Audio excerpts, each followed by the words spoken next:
वो ना, वो वही 9:30 से 1:30 के आसपास तक क्लास थी रात को। और जिसने अटेंड की थी ना, पूरी ढंग से सुनी थी, तो उसको रिड्यूसिंग एंड टॉपिक पूरा क्लियर हो जाए। रिड्यूसिंग एंड मैंने कौन कौन से करा दिया, पहले 4 कराए थे। कौन कौन से? LiAlH4, NaBH4, डिबाल एच, डाइबल एच, और B2H6। ये चारों एक जैसे थे, 2 न्यूक्लियोफिलिक 2 इलेक्ट्रोफिलिक। चार आगे कि नहीं? उसके बाद अगले 4 कराए। अगले 4 में क्या था? अगले 4 में जो एल्डिहाइड कीटोन से एल्केन बनाना था, कार्बन ग्रुप से एल्केन बनाना था, वो उन 4 में क्या था? Clemmensen reduction, Paul Fischer reduction, Mozingo reduction और एचआई रेड पी। 8 हो गए रिड्यूसिंग डायरेक्ट। और एचआई रेड पी अभी तक इनमें सबसे स्ट्रॉन्ग। एचआई रेड पी इनमें सबसे स्ट्रॉन्ग किया गया। उसके बाद मैंने क्या कराया? हाइड्रोजनेशन। फिर हाइड्रोजनेशन कराया H2Ni, है ना? उसमें डिफरेंट फॉर्म था। H2Ni चला था लंबे, बहुत ज्यादा चला था वो। H2Ni, H2Ni के जस्ट बाद चला गया ट्रांसफर हाइड्रोजनेशन, है ना? लेटनर्स कैटलिस्ट वगैरह सब आ गए उसी के अंदर। यहाँ पे चला ट्रांसफर हाइड्रोजनेशन, ये चला डिटेल में। और उसके बाद क्या कराया? Birch reduction, Bouveault Blanc reduction, Stephen's reduction, तीनों लगभग एक टाइप के। बोवेल्ट प्लैंक रिडक्शन और बर्च रिडक्शन दोनों एक ही टाइप। इसमें एनायन एनायन रेडिकल इंटरमीडिएट था। और उसके बाद, इन तीनों के बाद, MPV, Meerwein Ponndorf Verley reduction, जिसको ऑक्सीडेशन में तुम करोगे ओपिनियर ऑक्सीडेशन। यही कराए ना सारे। और अब इन सबसे इंपॉर्टेंट वो टॉपिक मैं बाद में कराता हूँ वैसे तो, लेकिन होगा अभी। कौन सा है? Grignard Regent. Most important topic, बहुत बड़ा टॉपिक। उसके बिना पेपर नहीं बनना। जैसे मैंने बोला ना, LiAlH4, वो NaBH4, ये ऐसे टॉपिक हैं जो आने ही आने ही। ऐसे ही ग्रिग्नार्ड एजेंट हर साल होगा पेपर में, हर साल। बड़ा टॉपिक है ग्रिग्नार्ड एजेंट, है ना? ऑर्गेनोमेटलिक कंपाउंड जो है, ये भी रिड्यूसेंट का काम करते हैं, रिडक्शन का काम करते हैं। अब वो चल रहा है, वो खत्म। उसके बाद ऑक्सीडाइजेशन। लेकिन क्या है, बना रखे नोट्स। वो तो थोड़ा सा ये होता है। तो कन्वर्जन की बात कर रहा हूँ, वो वाले नोट्स, वो कुछ भी नहीं है। वो तो बस दे रखा है कि हाँ चल स्कूल लेवल तक काम चल जाएगा थोड़ा। लेकिन हाँ, उतना हिंट होना चाहिए, एटलीस्ट थोड़ा आइडिया होता है कि ग्रिग्नार्ड एजेंट क्या चीज। तो ग्रिग्नार्ड एजेंट जब खत्म होगा तब चलेंगे ऑक्सीडाइजिंग एजेंट। लेकिन क्या इसमें मैकेनिज्म नहीं चल रहे? मैकेनिज्म है ना, मैकेनिज्म इसमें भी चल रहे हैं, सही ना? तो कुछ काम मैकेनिज्म का यहाँ खत्म हो रहा है, कुछ काम यहाँ पे मैकेनिज्म का खत्म हो रहा है।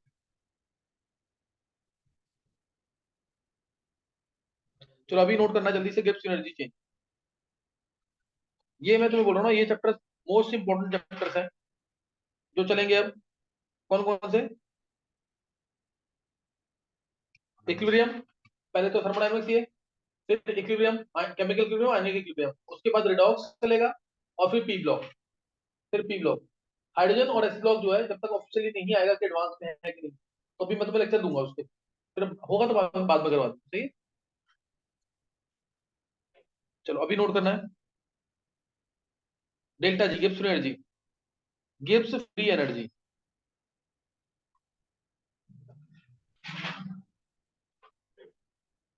जी से नोट करते हैं, एक्सटेंसिव प्रॉपर्टी है। जी से डिनोट करते हैं एक्सटेंसिव प्रॉपर्टी है, एक्सटेंसिव प्रॉपर्टी। थर्मोडायनामिक क्वांटिटी है, जितनी कम इसकी वैल्यू उतना यूजफुल वर्क है। ये इंपॉर्टेंट डेफिनेशन है। It is a thermodynamic quantity, the decrease in whose value is equal to useful work done by the system. Thermodynamic quantity, the decrease in whose value is equal to useful work done by the system. है ना? Thermodynamic quantity, the decrease in whose value is equal to useful work done by the system.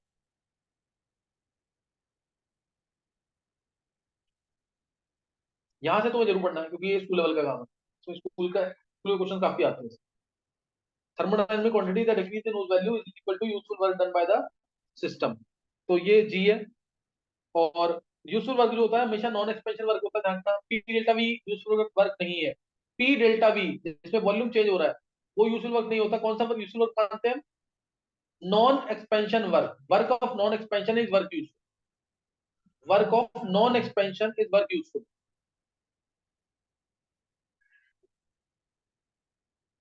Work of non expansion वो क्या है? Useful work है। Delta जी की value जैसे -1000 आ गई, तो ये 1000 का क्या हुआ? Useful work. 1000 का क्या हुआ? यूजफुल वर्क हुआ। तो जी की हम एब्सोल्यूट वैल्यू नहीं निकाल सकते हैं, जैसे एच की निकाल सकते हैं, ई की निकाल सकते हैं, ऐसे ही जी की भी एब्सोल्यूट वैल्यू नहीं निकाल सकते। याद है ना, G to H minus T S होता है, एच होता है ई प्लस टीवी। तो जब ई की नहीं निकाल सकते एब्सोल्यूट वैल्यू, तो एच की नहीं निकाल सकती, एच की नहीं निकाल सकती तो जी की भी नहीं। तो इसकी एब्सोल्यूट वैल्यू नहीं निकाल सकते। दिया जाता है ये ऐसे, G is to H minus T S. G क्या है, गिब्स एनर्जी, एच क्या है, एंथैल्पी, और टी टेम्परेचर, एस एंट्रोपी। ये ऐसे दिया जाता है, G to H minus T S. इसका मैंने फॉर्मूला पहले भी तुम्हें D to E plus R के फॉर्म में लिखवाया था, याद है कि नहीं है? तो G to H minus T S, और यहाँ पे अगर तुम सॉल्व करोगे, G one is to H one minus T S one, G two is to H two minus T S two. ध्यान रखना, जो मैं फॉर्मूला लिखूंगा दोनों को माइनस करके, G two minus G one करेंगे, डेल्टा जी आएगा, delta G is to delta H minus T delta S. ये तो फॉर्मूला आया है कांस्टेंट टेम्परेचर कांस्टेंट प्रेशर पे। डेल्टा एच डिफाइन कब होता है, कांस्टेंट प्रेशर पे, और टी मैंने क्या माना हुआ रिएक्शन में, कांस्टेंट। तो ये फॉर्मूला गिब्स हेल्महोल्ट्ज इक्वेशन है, Gibbs Helmholtz equation, most important question, school में क्वेश्चन भी आते हैं इसके। गिब्स हेल्महोल्ट्ज इक्वेशन,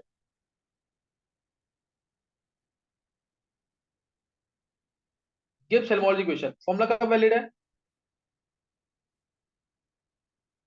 कब वैलिड है फॉर्मूला इसका?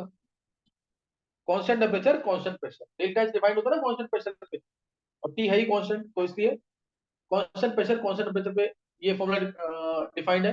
और इसके अलावा एक होता है डेल्टा ए, इसके कोई क्वेश्चन आया ही नहीं है लेकिन बच पता होना चाहिए, delta A equal to delta E minus T delta S. Delta A यहाँ पे टोटल वर्क डन, इसका कोई क्वेश्चन आया नहीं हुआ ध्यान रखना इसका, डेल्टा ए, लेकिन यहाँ पे क्या total work done.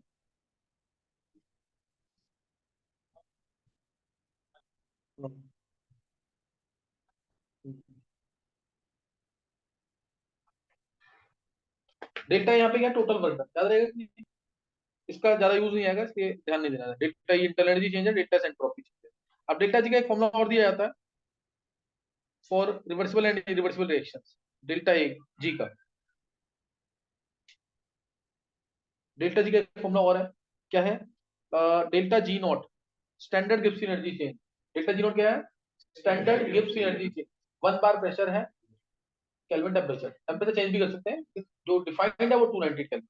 Delta G equal to delta G naught plus R T natural log Q, delta G equal to delta G naught plus R T natural log Q. Delta G equal to delta G naught plus R T natural log Q. Q यहाँ पे है concentration quotient. तो थोड़ा बहुत तुम्हें organic बता रखा है क्यू को कैसे डिफाइन करते हैं।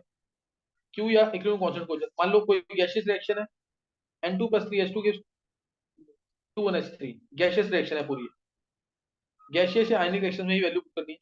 तो यहाँ पे जो Q होगा, concentration of products, concentration of products, NH3 के कंसंट्रेशन का स्क्वायर बाय N2 का कंसंट्रेशन इनटू H2 का कंसंट्रेशन का Q। पता है ना, concentration of products by concentration of reactant या पार्शियल प्रेशर ऑफ प्रोडक्ट्स, अगर गैसेस फॉर्म में है तो ही, अगर गैसेस में है तो ही लेना, ये फॉर्मूला इंपॉर्टेंट है, सही है ना? Q को ऐसे डिफाइन करते हैं, concentration of products by concentration of reactant. जैसे कोई भी एग्जांपल ये लिया, अगर इसके लिए Q को डिफाइन करना है, 2SO2 कॉन्टैक्ट प्रोसेस है, V2 2SO3 V2O5 के प्रेजेंस में होता था कॉन्टैक्ट प्रोसेस, ऊपर जो लिखा है वो हेबर्स प्रोसेस है, याद है कि नहीं? अमोनिया की मैन्युफैक्चरिंग तो हेबर्स प्रोसेस, H2SO4 की मैन्युफैक्चरिंग तो कॉन्टैक्ट प्रोसेस, इसके आगे H2SO4 की मैन्युफैक्चरिंग होती है। क्यू कैसे डिफाइन करेंगे इसमें, कंसंट्रेशन ऑफ SO3 का square divide by concentration of, divide by O2। क्या समझ आ गया? तो ये पता होना चाहिए क्यू, ये कंसंट्रेशन क्वोशंट का फॉर्मूला है। किसका फॉर्मूला है, कंसंट्रेशन क्वोशंट, याद रहेगा कि नहीं है? तो क्यू है। अब इक्विलिब्रियम पे डेल्टा जी की वैल्यू क्या होगी, इक्विलिब्रियम पे डेल्टा जी की वैल्यू क्या होगी, zero at equilibrium.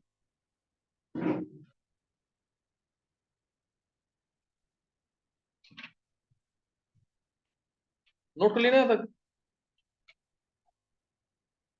Eight equilibrium delta G equal to zero. Delta G अगर जीरो पुट कर देंगे, ये delta G zero delta G not, important formula याद होना चाहिए हमेशा। तो डेल्टा जी नॉट क्या आ जाएगा, minus R T natural log Q, minus R T natural log Q, ये आ जाएगा कि नहीं? क्यू का क्यू, सॉरी क्यू क्या बन जाएगा यहाँ पे, एट इक्विलिब्रियम क्यू बन जाएगा केसी गैसेज है तो केपी भी लिखते हैं, गैसेज है तो केपी भी लिखेंगे। Delta G naught minus R T natural KC, समझ आ गया कि नहीं? अब ये एनसीईआरटी का क्वेश्चन है अगला, if delta G not is less than zero then prove that KC is greater than one. ये एनसीईआरटी का क्वेश्चन है, पेपर में आता है जो, if delta G not is less than zero then prove that KC is greater than one.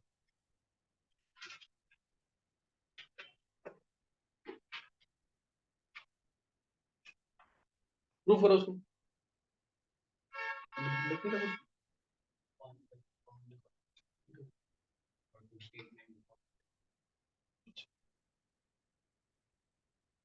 तो copy लाया हो कि नहीं? अपनी कॉपी वगैरह लाया हो कि नहीं, जो जो लास्ट से आई थी? अच्छा,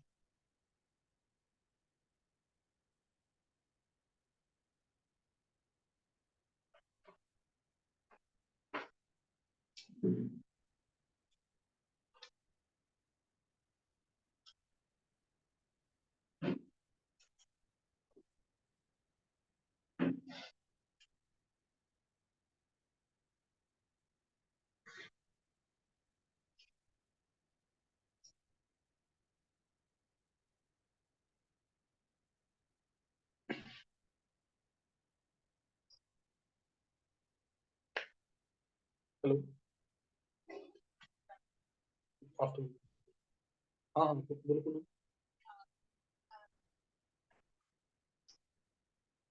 ये 100% स्कॉलरशिप इसमें एमइन में लगी है कि एमइन पर्सनली आ गया? चलो अच्छा है, तो इसको बोला और मैंने करी, ये थोड़ा कैजुअल लेती है तो, हाँ थोड़ा कैजुअल लेती है। हाँ, वो जो रहता है ना इसके साथ एक, क्या नाम, अतुल्य, वो, हाँ वो काफी सीरियसली कर रहा है, ये थोड़ा सा कैजुअल लेती है तो अच्छा। हम्म, हम्म, हाँ तो ऐसा है, लेकिन बस ये सबसे अच्छी बात है, क्लासेस क्लासेस रेड करती है ना, वो सबसे इम्पोर्टेंट। चलो उसको कमेंट्स में बोल देते हैं। हाँ हाँ, नहीं नहीं कुछ नहीं, कर रही मैंने तो करी ही है। चलो, हाँ दिया, हाँ, आई कि नहीं आई? सही है। अब तो और मेहनत करनी पड़ेगी, वहाँ पे बच्चे ना बहुत अच्छे वाले होंगे जो तुम्हारा 100% स्कॉलरशिप होंगे, सही ना? चलो निकाल लिया, delta G naught less than zero है, तो जो केसी है वो ग्रेटर देन वन होगा। डेल्टा जी नॉट को लेस देन जीरो पुट करो, या डेल्टा जी को जीरो पुट करो। जब डेल्टा जी नॉट को जीरो पुट करोगे तो minus R T natural of KC क्या हो जाएगा? जीरो पुट कर दिया, जीरो को क्या लिख सकते हैं, लॉग वन। ये सब टर्म खत्म हो जाएगी ना, ये सब टर्म खत्म हो जाएंगी, और ये हो जाएगा लॉग वन। तो केसी क्या आ गया, इक्वल टू वन। और अगर मैं इसको minus R T natural of KC को, minus R T natural log KC, इसको पुट करूं लेस देन जीरो था ना, लेस देन जीरो, तो माइनस आर टी हटेगा तो ग्रेटर देन जीरो बन जाएगा।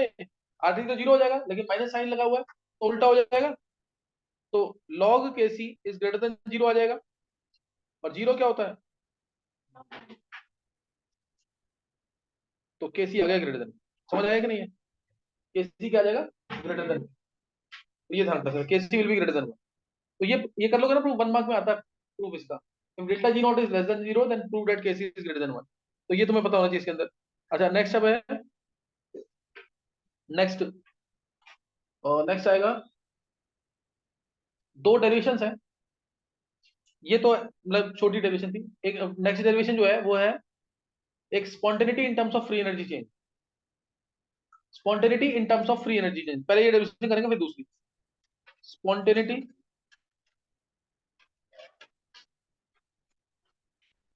इन terms of delta G. Detail वैसे तुम्हें सारी पता है, डेल्टा जी नेगेटिव तो reaction spontaneous, delta G positive तो reaction non spontaneous, delta G equal to zero तो इक्विलिब्रियम, याद है कि नहीं है? वो तुम्हें पता है, एक बार इसको प्रूव करना है। Spontaneity in terms of free energy change, delta S total क्या होता है, delta system plus delta S surrounding, याद है ना? डेल्टा एस टोटल क्या होता है, या डेल्टा एस यूनिवर्स क्या होता है, delta S system plus delta S surrounding. तो अब suppose heat is lost by the surroundings at constant pressure, मैंने क्या बोला, suppose heat is lost by the surroundings at constant pressure. Clear, क्या बोला, suppose heat is lost by the surroundings at constant pressure. तो delta surroundings क्या आ जाएगा, minus QP by T. ये assumption है इसके अंदर, suppose heat is lost by the surroundings at constant pressure, तो माइनस क्यूपी बाई टी आएगा, माइनस क्यूपी बाई टी यानी minus delta H by T, QP delta H होता है ना, तो ये वैल्यू पुट कर दो, आंसर आ जाएगा इससे डायरेक्ट। डेल्टा एच टोटल क्या आ जाएगा, delta system minus delta H by T, तो यहां से आ गया T delta H total is equal to T delta system minus delta H. ये आगे समझ गए। अब T delta H system minus delta H क्या होता है, minus delta G. Delta G क्या था, delta H minus T delta H, ये उसका नेगेटिव है कि नहीं, तो यहां से आ गया T delta H total, delta G is equal to minus T delta H total. Delta G system, ध्यान रखना डेल्टा जी सिस्टम है ये, और माइनस टी डेल्टा एच क्या है, टोटल। तो तुम्हें याद गया, अगर टी डेल्टा एच पॉजिटिव तो डेल्टा जी क्या हो जाएगा, नेगेटिव, तो रिएक्शन क्या होगी, स्पॉन्टेनियस। और ये तो बता ही रखा है डेल्टा एच टोटल अगर पॉजिटिव है तो एंट्रोपी बढ़ रही है कि नहीं। डेल्टा एच टोटल अगर तुम्हें दे दिया तो सिस्टम सराउंडिंग की जरूरत नहीं है, डायरेक्ट डेल्टा जी बदल। बताने का पर्पज ये है, अगर डेल्टा, मैंने तुम्हें कहा था ना कि neither delta S nor delta H can decide whether reaction is spontaneous और नॉट, याद है कि नहीं लाइन ये, ना तो अकेले एनर्जी फैक्टर ना ही अकेले रैंडमनेस फैक्टर डिसाइड कर सकता है कि रिएक्शन स्पॉन्टेनियस है कि नहीं। लेकिन अगर तुम्हें डेल्टा एस टोटल पता है तो क्या वो डिसाइड कर पाएगा कि नहीं, तब वो डिसाइड कर पाएगा ना। डेल्टा एस टोटल पॉजिटिव तो डेल्टा जी नेगेटिव, रिएक्शन क्या होगी, स्पॉन्टेनियस। क्या समझ आ गया, क्लियर है कि नहीं है। तो ये ध्यान रखना है, भूलना नहीं, डेल्टा जी सिस्टम क्या है, minus T delta S total. T delta S T delta S total अगर पॉजिटिव तो रिएक्शन स्पॉन्टेनियस, और अगर ये नेगेटिव तो रिएक्शन नॉन स्पॉन्टेनियस। तो ये डेरिवेशन आ सकती है प्रूव करने को। नेक्स्ट है, दूसरी डेरिवेशन लिखेंगे एक बार, Gibbs free energy and non mechanical work.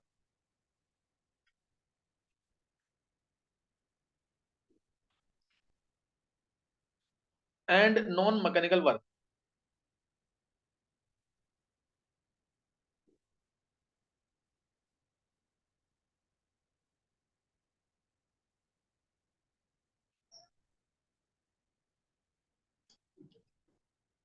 Gibbs free energy and non mechanical work. Q जो होगा नेट, वो delta E plus P delta भी पढ़ा था ना, delta E plus work of expansion plus work of non expansion.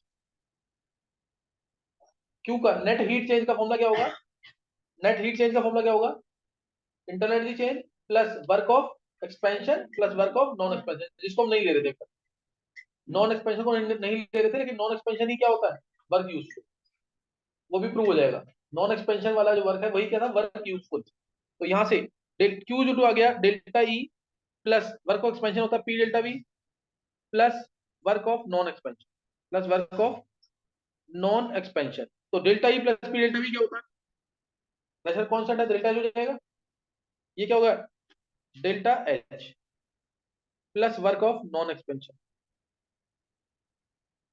Delta H plus work of non expansion. समझ आ गया था कि नहीं। अब डेल्टा एस होता है Q by T, delta S क्या होता है, यहाँ अलग से तुम लोग पूरा तरीके से, डेल्टा एस होता है क्यू बाई टी, याद है कि नहीं। तो क्यू क्या आ गया यहाँ से, टी डेल्टा एस कहाँ पुट कर देंगे, क्यू की जगह, T delta S Q to delta H plus work of non expansion. Q क्या आ गया, T delta S plus T delta S is equal to delta H plus work of non expansion. अब यहाँ T delta S minus delta H क्या बन जाएगा, minus delta जी, फिर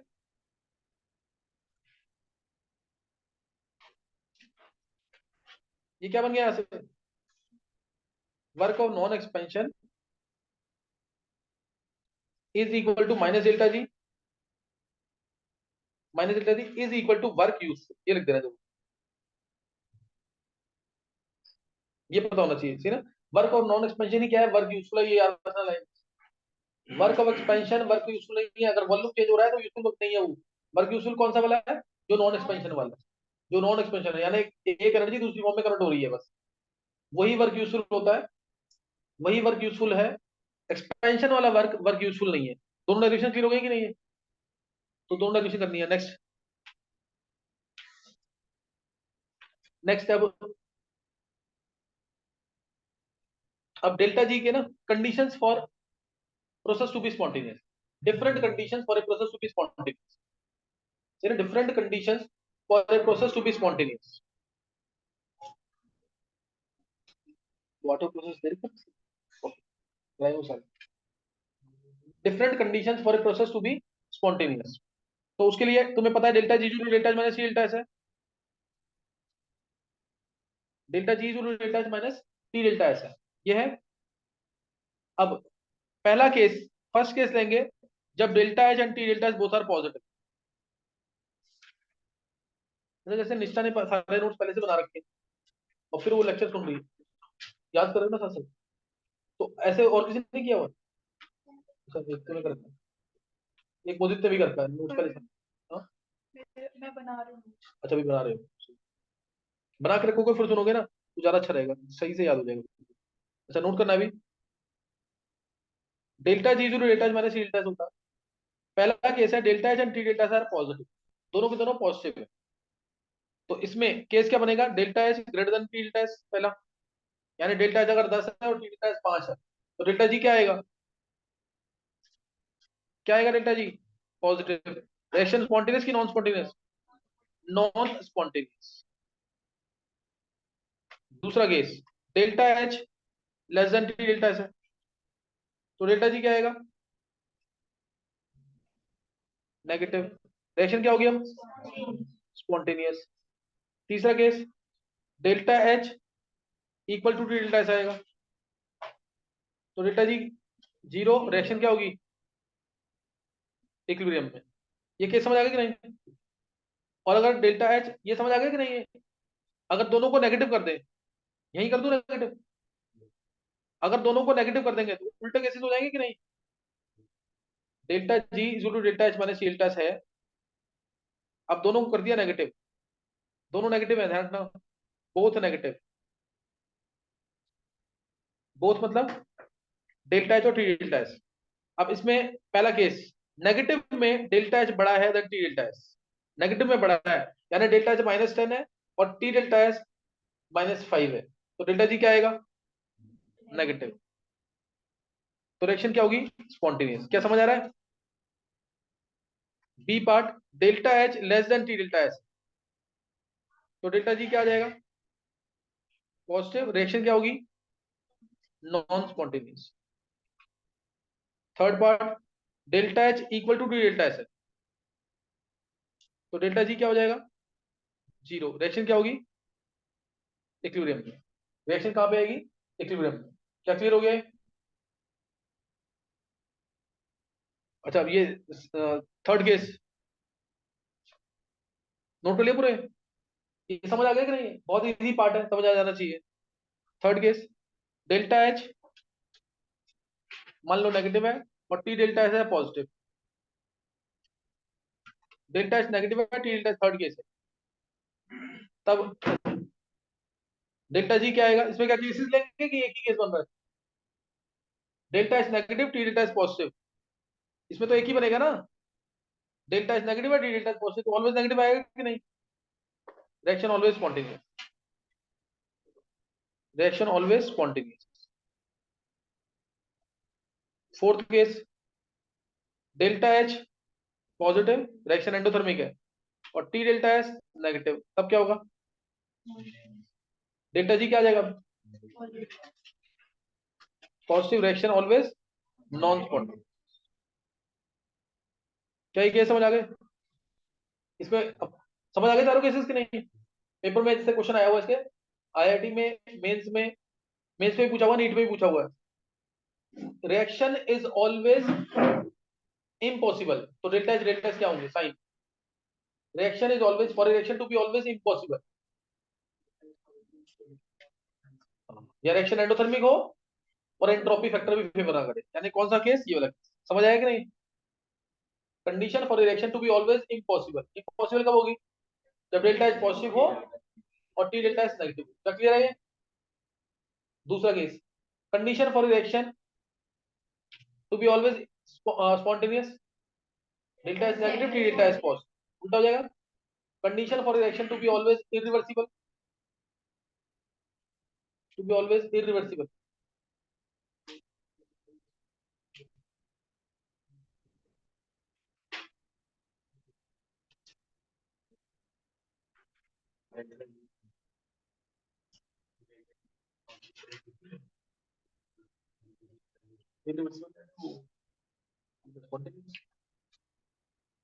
irreversible मतलब स्पॉन्टेनियस ना, रिएक्शन फॉरवर्ड डायरेक्शन में जा रही है कि नहीं। इरिवर्सिबल मतलब क्या, बैकवर्ड में नहीं आ सकती ना, फॉरवर्ड में तो जा रही है, फॉरवर्ड में हमेशा जा रही है, तो क्या होगा, delta S negative, T delta S positive, वही तो होगा। नहीं समझाया, इरिवर्सिबल यानी स्पॉन्टेनियस लेना है तुम्हें, नहीं क्लियर हुआ। इरिवर्सिबल यानी क्या लेना है, स्पॉन्टेनियस। और reaction to be in equilibrium, अगर रिएक्शन इक्विलिब्रियम में है तो डेल्टा जी क्या होगा, कौन सा है, सिस्टम की टोटल, डेल्टा जी सिस्टम याद रखना है। और डेल्टा एस क्या होगा इक्विलिब्रियम में, वो भी जीरो, कौन सा वाला, सिस्टम सराउंडिंग टोटल, टोटल वाला डेल्टा जी क्या था, माइनस सी डेल्टा टोटल, याद आया कि नहीं। तो ये लाइन याद रखना, इंपॉर्टेंट लाइन बोल रहा हूँ यहाँ पे, अगर कोई रिएक्शन इक्विलिब्रियम में है तो डेल्टा जी सिस्टम जीरो होगा, डेल्टा एस टोटल भी जीरो होगा। क्या याद रहेगा, ये पूछते हैं for reaction to be in equilibrium, delta G system zero होगा और डेल्टा एस टोटल भी जीरो होगा। जितनी स्पीड से फॉरवर्ड डायरेक्शन में जा रही है रिएक्शन, उतनी स्पीड से बैकवर्ड डायरेक्शन में आ रही है, तो डेल्टा एस टोटल क्या हो जाएगा, जीरो। और डेल्टा जी तो क्या होता है, जीरो होता है एट इक्विलिब्रियम। याद रहेंगी सारी बातें कि नहीं है। अब effect of temperature on spontaneity,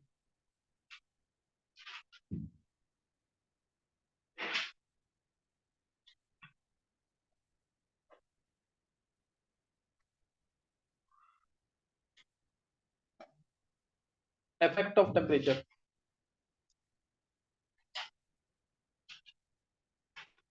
on spontaneity. तो इसमें कंडीशन केस मानने पड़ेंगे।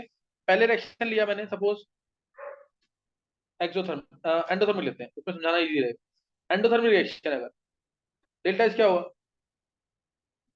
पॉजिटिव, डेल्टा एस क्या होगा, पॉजिटिव। क्या ये फेवर कर रहा है कि नहीं कर रहा, फेवर रिएक्शन को फॉरवर्ड जाने में फेवर कर रहा है स्टेप की नहीं, नहीं कर रहा ना। स्पॉन्टेनियस क्या है, रिएक्शन है एंडोथर्मिक है, हीट देनी पड़ रही है। एक्सोथर्मिक रिएक्शन होती है ना फेवर, तो डेल्टा एस पॉजिटिव है। अब इसमें हमें इफेक्ट, टेम्परेचर इफेक्ट स्टडी करना है। कोई भी एंडोथर्मिक रिएक्शन की एग्जांपल, मेल्टिंग ऑफ आइस, पानी अपने पड़े पड़े उड़ जाएगा ना, कैसे उड़ेगा, हीट को अब्सॉर्ब करके। और जो सिस्टम हीट अब्सॉर्ब करता है वो क्या होता है, endothermic. Melting of ice, evaporation of water, ये सब क्या है, endothermic processes. They are fuelled by temperature, बढ़ा देंगे जल्दी उड़ेगा पानी की नहीं, हाई टेम्परेचर। आंसर डायरेक्ट मिल रहा है कि नहीं इसका, टेम्परेचर हाई होगा तो रिएक्शन स्पॉन्टेनियस हो सकती है। यही बात समझ आ गई कि नहीं। इसको प्रूफ करने के लिए ऐसे बताया गया, डेल्टा जी होता है delta H minus C delta S. Delta G क्या होता है, delta H minus C delta S. पहला केस लिया, first case, temperature is low such that T delta S is less than delta H, होगा कि नहीं। टेम्परेचर लो है तो टी डेल्टा एस क्या होगा, लेस देन डेल्टा एच। तो डेल्टा जी क्या आएगा, डेल्टा जी क्या आएगा, positive, reaction non spontaneous, non spontaneous. ये ऐसे तुम्हें समझाना पड़ेगा पूरा, रिएक्शन क्या होगी, non spontaneous. Second case, temperature high या मॉडरेट लगे तब भी ले सकते हैं। टेम्परेचर हाई, मैं डायरेक्ट हाई ले रहा हूँ, टेम्परेचर हाई लिया, सच that T delta S is very very greater than delta H, तो क्या होगा, delta G negative, reaction spontaneous and fast. अब ये समझ आ गया कि नहीं, effect of temperature on on spontaneity of the process. दूसरा केस है, अगर अगर रिएक्शन क्या है, एक्सोथर्मिक, तब क्या होगा, अगर एक्सोथर्मिक रिएक्शन है, डेल्टा एच तो क्या होगा, नेगेटिव। मनन बात तो नहीं कर रहा ना तू, delta G delta H minus C delta H होगा। डेल्टा जी क्या होगा, delta H minus C delta H. Delta H negative है तो क्या ये रिएक्शन हमेशा स्पॉन्टेनियस होगी, क्योंकि ये नेगेटिव है। और आगे माइनस डेल्टा एच है, क्या ये रिएक्शन हमेशा स्पॉन्टेनियस होगी, बोलो, नहीं होगी। अगर टी डेल्टा एच नेगेटिव हो गया तो अगर टी डेल्टा पॉजिटिव है तो रिएक्शन ऑलवेज स्पॉन्टेनियस, लेकिन अगर टी डेल्टा नेगेटिव हो गया तब केसेस लेने पड़ेंगे। नेगेटिव में पहला case delta H greater than T delta S है। नेगेटिव में टेम्परेचर लो, टेम्परेचर हाई पे, टेम्परेचर लो पे ही स्पॉन्टेनियस आएगी। एक्सोथर्मिक रिएक्शन कैसे फेवर होगी? टेम्परेचर लो पे। फिर तो लोग बंद करके क्यों नहीं आते दरवाजा? जा एक बार देखिए, इतनी बार मैंने दरवाजा बंद कर दिया। Delta H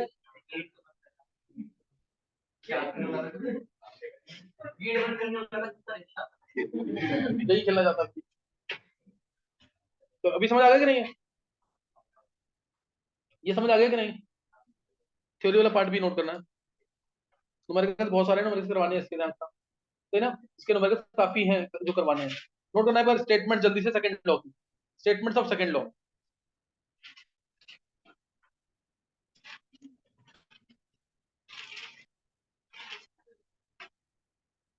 statements of second law of thermodynamics.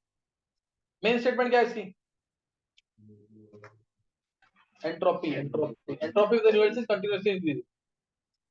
First law की मेन स्टेटमेंट क्या थी? Energy is constant. मेन चीज ये है, energy can neither be created nor destroyed but can be transformed from one form to another। Energy is constant, energy of the universe is constant. याद है ना? Zero law क्या था?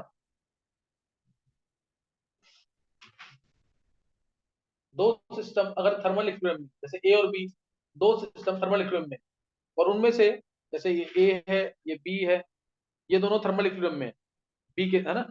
तो अगर मान लो बी थर्मल इक्विलिब्रियम में आता है, सी थर्मल इक्विलिब्रियम में आता है बी के साथ, तो ए और सी का थर्मल इक्विलिब्रियम में नहीं होंगे, सेम टेम्परेचर पे होंगे ना। एग्जांपल लेते हैं ना कि थर्मोमीटर से किसी एक बॉडी का टेम्परेचर मेजर किया, फिर उसी थर्मोमीटर से दूसरी बॉडी का टेम्परेचर मेजर किया, अगर अगर टेम्परेचर में कोई चेंज नहीं आ रहा थर्मोमीटर के अंदर, तो तीनों बॉडी क्या मानी जाएगी? थर्मोमीटर के साथ इक्विलिब्रियम, है ना? तीनों बॉडी क्या मानी जाएगी? Thermal equilibrium. थर्मल इक्विलिब्रियम मतलब क्या होता है कि temperature same.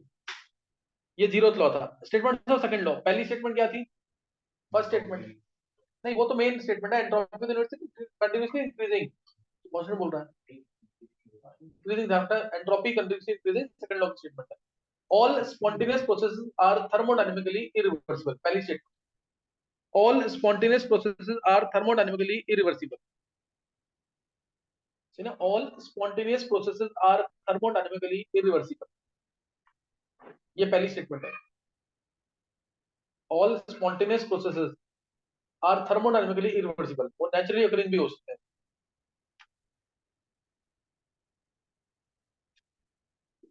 Without the help of external agent, without the help of external agent, second statement, a spontaneous process can't be reversed without the help of external agent,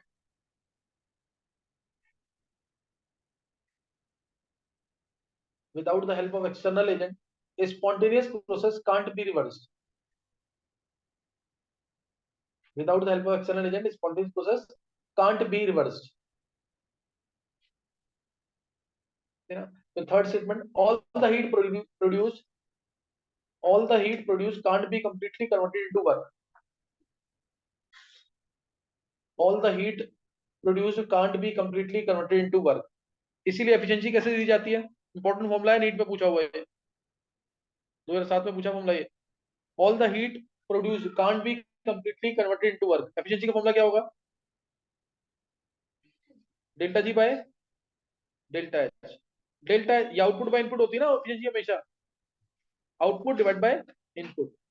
input क्या है? जो तुम heat दे रहे हो, और आउटपुट क्या है? Useful work done. Useful work done क्या है? डेल्टा जी, है ना?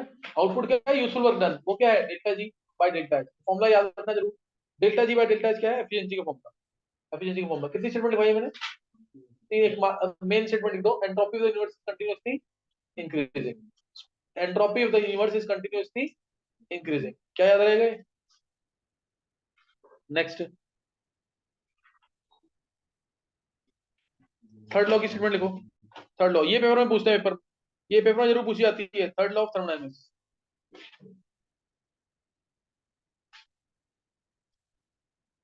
At absolute zero.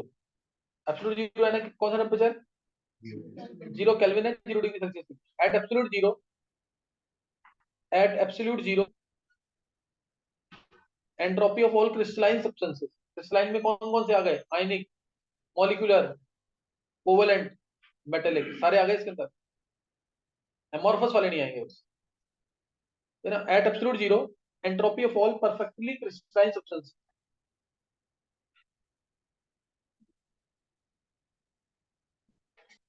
At absolute zero entropy of all perfectly crystalline substances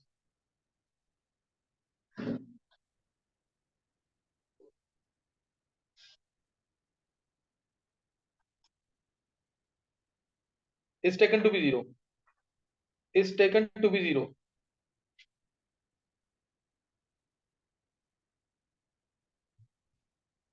is taken to be zero, because there is no randomness or disorder, because there is no randomness or disorder, there is no randomness or disorder at 0 Kelvin। और third law के through हम absolute entropy निकाल सकते हैं इस फॉर्मूले से, 2.303 Cp log T, 2.303 Cp log T, सही ना, 2.303 Cp log T। अब एंट्रोपी वर्सेस टेम्परेचर का कर्व करना है, बस खत्म, लास्ट जल्दी से देखेंगे, एंट्रोपी वर्सेस टेम्परेचर का कर्व।